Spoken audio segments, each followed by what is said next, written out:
ফেলতে পারি। তারপর দেখো 2 নম্বরে সিচুয়েশনে যেটা দেখতে পাচ্ছি, সিচুয়েশন 2 নম্বর পরিস্থিতি, we live in a busy area, আমরা একটা ব্যস্ত এরিয়াতে বা এলাকায় বসবাস করি বা বাস করি। হেয়ার, এখানে, there is a hardly any open space to play or work, মানে হার্ডলি এনি ওপেন স্পেস মানে খুবই কম জায়গা রয়েছে, মানে খোলা জায়গা খুবই কম আছে, টু প্লে খেলার জন্য, অর ওয়ার্ক মানে হাঁটার জন্য। ইচ আফটারনুন, প্রতিদিন বিকালবেলা, এ গ্রুপ অফ ইয়ং বয়েজ মানে কম বয়সী বালক, প্লে ক্রিকেট খেলে in the narrow space beside the road, রোডের পাশে যে খুবই সংকীর্ণ সরু জায়গা রয়েছে ওখানে খেলে। ওয়ান ডে, একদিন, হোয়াইল দে ওয়ার প্লেইং, যখন তারা খেলছিল, সাডেনলি, হঠাৎ করে, এ স্পিডি, একটা দ্রুত গতি সম্পন্ন বাইক মানে মোটরসাইকেল আসলো, রান অ্যাওয়ে মানে চলে গেল, দৌড়িয়ে চলে গেল, তাড়াতাড়ি চলে গেল, ওভার অন দি প্লেয়ার্স মানে ওই যে মানুষ যারা খেলতেছিল আর কি, যা খেলোয়াড় তাদের মধ্য দিয়ে তাড়াতাড়ি চলে গিয়েছিল। ইট ওয়াজ সো সাডেন, এটা এতই ব্যস্ত হয়েছিল মানে হঠাৎ হয়েছিল, অ্যান্ড আনএক্সপেক্টেড এবং অপ্রত্যাশিত হয়েছিল, দ্যাট যে everyone forgot to move for the moment, ওই মুহূর্তে সবাই সরতেই ভুলে গিয়েছিল। তাহলে দেখো এটার যে বাংলা অর্থ আমরা পড়লাম, এখান থেকে আমরা একটু দেখে নিই। পুরোটার অর্থ কি দাঁড়াচ্ছে, আমরা একটা ব্যস্ত এলাকায় বাস করি, এখানে খেলা বা হাঁটার জন্য খোলা জায়গা নেই বললেই চলে। রোজ বিকেলে রাস্তার পাশের সরু জায়গায় একদল যুবক ক্রিকেট খেলছে। একদিন ওরা যখন খেলছিল, হঠাৎ একটা দ্রুতগামী বাইক একজন খেলোয়াড়ের উপর দিয়ে চলে গেল। এটি এতই আকস্মিক এবং অপ্রত্যাশিত ছিল যে সবাই মুহূর্তের জন্য সরতে ভুলে গিয়েছিল। তো এটাই হচ্ছে এটার বাংলা অর্থ। এখন আমাদের যেটা করতে হবে, দেখো এখানে আমাদেরকে বলা হচ্ছে নাও ডিসক্রাইব, এখন বর্ণনা করো, দি ইন্টেন্স মানে গতি, ইন্টেন্স সিচুয়েশন মানে গতিময় situation, using an appropriate simile. এখানে কিন্তু সব জায়গায় সিমিলি ব্যবহার করা যাবে না, গতিময়তা বোঝা যেখানে বুঝিয়েছিল ওইখানে শুধুমাত্র সিমিলি ব্যবহার করতে হবে। কোথায় ছিল দেখো, suddenly A speedy bike run over one the players, it was so sudden and unexpected, তার মানে এতটুকু জায়গায় কিন্তু পরিবর্তন করতে হবে। তো দেখো এটা আমরা এই শুধুমাত্র সব জায়গা সেম থাকবে, আমরা শুধুমাত্র এই জায়গা পরিবর্তন করে দেবো। It was as sudden as a lightning strike মানে হচ্ছে স্ট্রাইক, তো এখানে লাইটনিং স্ট্রাইক মানে বৈদ্যুতিক যে মানে ফুলকির মতো, ঠিক আছে। তো এতটুকু পরিবর্তন করে দেবো আর সবকিছু সেম থাকবে। যে অ্যাজ ব্যবহার করেছি তার মানে এটা কি সিমিলি হয়ে গেল।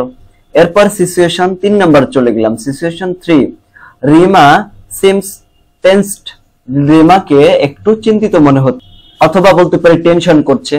নেক্সট উইক, পরবর্তী সপ্তাহে, she will anchor the school's annual cultural program, সে তাদের বিদ্যালয়ের সাংস্কৃতিক অনুষ্ঠানের উপস্থাপন করবে।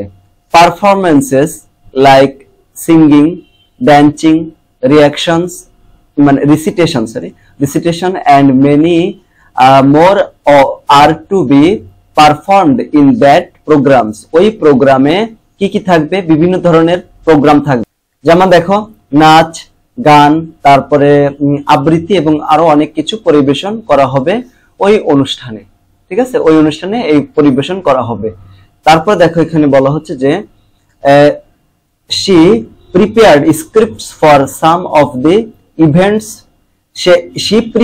সে প্রস্তুত করেছে, স্ক্রিপ্টস মানে কি ওই যে অ্যাঙ্করিং করার জন্য যে স্ক্রিপ্ট লেখা থাকে সেই স্ক্রিপ্ট প্রস্তুত করেছে, for some of the event, কতগুলো ইভেন্টের জন্য, বাট কিন্তু কুড নট অর্গানাইজ করতে পারতেছে না her scripts for recitation and drama, কিন্তু ওই যে আবৃত্তি এবং ড্রামার জন্য, এই দুইটার জন্য সে এইগুলো প্রস্তুত করতে পারতেছে না।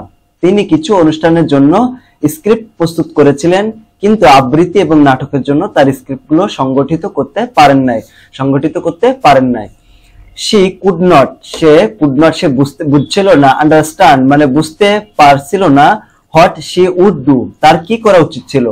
জাস্ট দেন, ওই সময়ে, হার কাজিন, তার চাচাতো বোন, has come to visit them, তাদের বাড়িতে বেড়াতে এসেছে। Her cousin is well known for her anchoring, মানে উপস্থাপনের জন্য তার কাজিন মানে তার চাচাতো বোন খুব সুপরিচিত। So she is like a blessing two Rima, তো সে মানে তার চাচাতো বোন তার কাছে একটা মানে আশীর্বাদ হয়ে আসলো, সেন্ড বাই দি ক্রিয়েটর, আল্লাহর কাছ থেকে, ঠিক আছে। তাই বলছে ঠিক তখনই তার চাচাতো ভাই তাদের কাছে তাদের সাথে দেখা করতে এসেছে। তার কাজিন তার অ্যাঙ্করিং এর জন্য সুপরিচিত, তাই তিনি রিমার কাছে আল্লাহর প্রেরিত আশীর্বাদের মতো মনে হলো। এখন আমাদের এখানে কি বলছে, নাও এখন ডিসক্রাইব বর্ণনা করো her cousin using an appropriate simile, তার কাজিনকে বর্ণনা করতে হবে। সব জায়গা কিন্তু বর্ণনা করা যাবে না, শুধুমাত্র তার কাজিনের যতটুকু সেখানে বর্ণনা করতে হবে। তাহলে দেখো আমরা ডট ডট দিয়ে তার কাজিনের থেকে শুরু করলাম। হার কাজিন তার চাচাতো বোন, is well known for her anchoring as like as RJ Kibria. তো আরজে কিবরিয়ার মতো তোমরা চাইলে আরো অনেক উপস্থাপক আছে, তাদের নাম এখানে দিতে পারো, ঠিক আছে, মেনশন করে এখানে আরজে কিবরিয়ার জায়গায়। তো তার বোন আরজে কিবরিয়ার মতো কি একজন উপস্থাপক হিসাবে পরিচিত। তারপর আমরা এখানে 4 নম্বর সিচুয়েশন চলে আসলাম। Situation 4, today is my birthday, আজ আমার জন্মদিন। I was so excited, আমি অনেক উত্তেজিত ছিলাম, about all my plans, আমার সমস্ত প্ল্যান মানে পরিকল্পনা নিয়ে, that I could not sleep, আমি মানে ঘুমাইতে পারি নাই, well last night, গতকাল রাতে আমি ভালো করে ঘুমাইতে পারি নাই। I got up early, আমি সকালে ঘুম থেকে উঠেছি, in the morning, সকালে, ঠিক আছে, ঘুম থেকে উঠেছি। everything seems refreshing and রিফ্রেন্ড, সবকিছুকে একদম রিফ্রেশ মানে সতেজ এবং আলাদা মনে হচ্ছিল। I plan to take a little walk and say hello to the rising sun, মানে এখানে আমি কি করেছিলাম, দেখো আমি কি করেছিলাম, গতকাল রাতে ঘুমাতে পারি না এবং সবকিছু সতেজ এবং ভিন্ন মনে হয়, আমি একটু হাঁটাহাঁটি করে এবং উদীয়মান সূর্যকে হ্যালো বলার পরিকল্পনা করছিলাম। As I stepped out of my room, যেহেতু আমি কি করলাম, আমি যখন আমার ঘর থেকে বের হলাম, আই ওয়াজ অ্যামেজড, আমি কি হয়েছিলাম, আমি অবাক হয়ে দেখলাম, to see a huge bouquet waiting for me, মানে ফুলের তোড়া আমার জন্য অপেক্ষা করছে। আই হ্যাভ নেভার সিন, আমি কখনো দেখিনি, such a big bouquet in my whole life, আমি আমার জীবনে এত বড় ফুলের তোড়া দেখি নাই। এটাই বলা হচ্ছে যে এটি এত বিশাল তোড়া আমার অপেক্ষা করছে, এত বড় তোড়া আমি সারা জীবনে দেখিনি, মানে কখনোই দেখিনি এত বড় ফুলের তোড়া। এখন আমাদের এখানে বর্ণনা করতে হবে, এখন ডিসক্রাইব বর্ণনা করো the bouquet using an appropriate simile, এই যে ফুলের তোড়াটাকে কি করতে হবে, তুলনা করতে হবে, ঠিক আছে।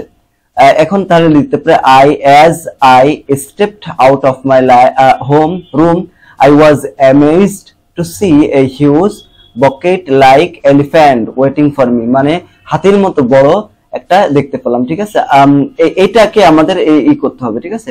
I never seen huge a big bucket like little sun in my whole life, মানে ছোট সূর্যের মতো বড় এত বড় ফুলের তোড়া আমি কখনো দেখি নাই। তো এইভাবে এটাকে আমরা পূরণ করে ফেলতে পারি। এরপরে দেখো সিচুয়েশন নাম্বার 5, এখানে বলছে my father is a teacher, আমার বাবা একজন শিক্ষক, ইন এ গভর্নমেন্ট কলেজ, একটা সরকারি কলেজের। রিসেন্টলি, সাম্প্রতিক সময়ে, he has been transferred from Sylhet to Faridpur, সে সিলেট থেকে ফরিদপুরে বদলি হয়ে গেছে। Accordingly we shifted to Faridpur, এজন্য আমরা কি করেছি, ফরিদপুরে শিফট করেছি। উইথিন এ ফিউ ডেজ, কিছুদিনের মধ্যে, I got admitted to Faridpur government high school, আমি ফরিদপুর গভর্নমেন্ট হাই স্কুলে ভর্তি হব।